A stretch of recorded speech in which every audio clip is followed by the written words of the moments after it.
Merhaba, Bitki Günlüğü'me hoş geldiniz sevgili bitki dostları. Bitkilerin dünyasına yaptığımız bu yolculukta her gün yeni bitkilerle tanışabilir, onların pek fazla bilinmeyen hikayelerini benden dinleyebilirsiniz. Dilerseniz hemen yeni bir bitkiyle daha tanışalım. Ateş topu ya da Latince dile Bassia scoparia, ıspanakgiller yani Amarantaceae ailesinin bir üyesi olan Bassia cinsine ait 20 bitki türünden biridir. Eskiden Koça scoparia adıyla tanınan tek yıllık çalı formundaki bitki, daha sonraları 18. yüzyılda yaşamış İtalyan botanikçi Ferdinando Bastia'ya ithafen Bassia adını almıştır. Bitkinin soyadı olan scoparia ise Latince'de süpürge anlamına gelir. Çünkü bitki eskiden süpürge yapımında da kullanılmaktaydı. Dilimizde kaz ayağı ya da süpürge otu adlarıyla da bilinir. Yabancı dillerde ise yaz servisi, koçya, yanan çalı ya da Meksika ateş otu gibi isimlerle tanınır. Avrasya kökenli bir bitki olan ateş topu özellikle uzun yıllardır tanındığı Orta Asya, Çin ve Hindistan'da doğal olarak yetişir. Kurak ya da yarı kurak iklimleri seven bitki, tuzlu ve verimsiz topraklara ve susuzluğa karşı dayanıklıdır. Bu tür ortam bitkilerine halofit dendiğini eski videolardan belki hatırlarsınız. Ateş topu güneşli konumlarda yetişir ve dona karşı da hassastır. Ortalama 1,5 metrelik bir boya ulaşabilen bitki, yumuşak dokulu iğne yapraklara ve yaprak koltuklarında oluşturduğu gösterişsiz küçük çiçeklere sahiptir. Bitkinin en önemli ve göz alıcı özelliği ise yapraklarının yazın yeşilken sonbaharda parlak kırmızı ya da turuncu renge dönüşmesidir. Hatta tam da bu nedenle ona ateş topu ismi verilmiştir. Bitki kokusuz çiçeklerini Temmuz ve Eylül ayları arasında sergiledikten sonra Ekim sonuna kadar içinde tek bir tohum bulunan kapsül biçimli meyvelerini oluşturur. Bitkinin çiçekleri rüzgarlarla tozlaştırılır. Nektar üretmediği için tozlaştırıcı böceklerin ilgisini çekmez. Tohumları bazı kuş ve kemirgen türleri tarafından tüketilebilir. Tek yıllık bir örtücü olarak peyzaj düzenlemelerinde sıklıkla kullanılan çalı türlerindendir ama her ne kadar çalı formunda olsa da ateş topu için gerçek bir çalıdır diyemeyiz.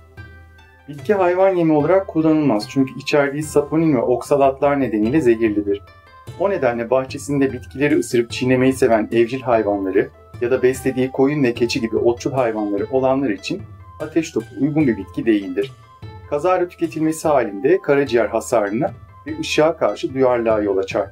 Yanı sıra ishal ve iştah kaybı görülür.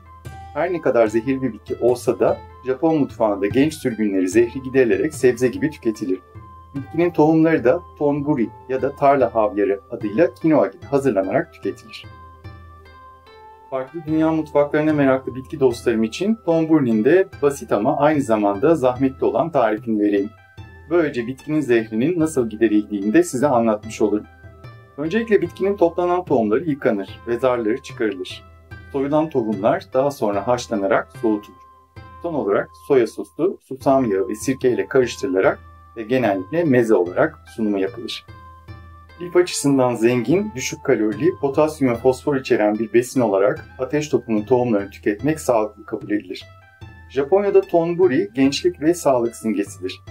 Japonya'da geleneksel ateş topu festivali sırasında bu bitkiye ruhların arınması için dualar edilir.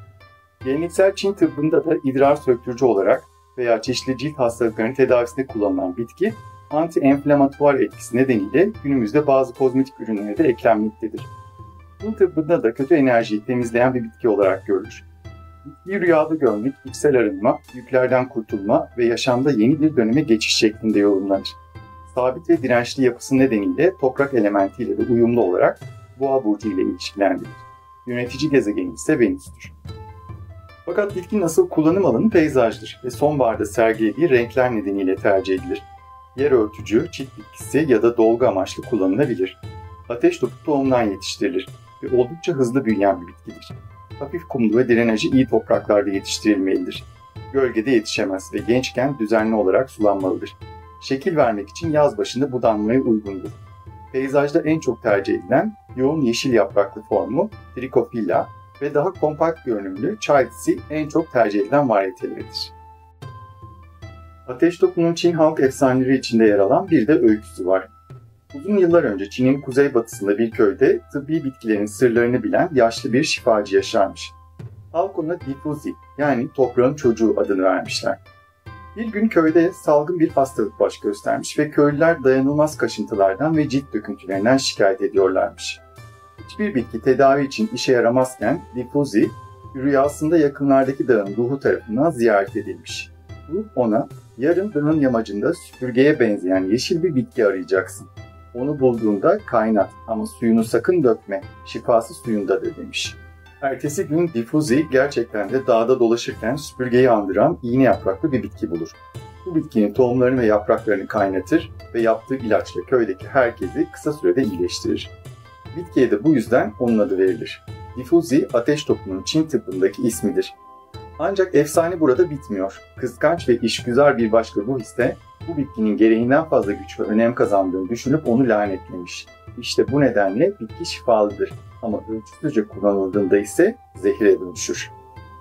Japon folklorunda ateş topu ile ilgili bir de şöyle bir atasözü vardır. Japonya'da Akita bölgesindeki yaşlı kadınlar ateş topu bitkisinin tohumlarından tombülü üretirken şöyle derlermiş. Bu tohumlar tarlada ölen atalarımızın gözleri gibi parıldar. Onları saygıyla topla ki atalarının ruhlarını incitmeyesin. Bu sözlerin kaynağına dair bir de yerel bir masal vardır. Bir zamanlar kuraklıktan kırılan bir köyde yaşlılar açlıktan ölmemek için dağdaki yabani ateş topu bitkilerini toplamaya başlamışlar. Gençler ise bu çabayı hor görmüş, yapılanların boşuna olduğuna inanmışlar. Oysa yaşlılar bir umutla tohumları haşlayıp hazırlamışlar. Başka yiyecek hiçbir şey olmadığından yaşlı ya da genç herkes bunlardan tüketmek zorunda kalmış. Nihayet herkes bu tohumların ne kadar doyurucu ve sağlıklı olduğunu fark etmiş.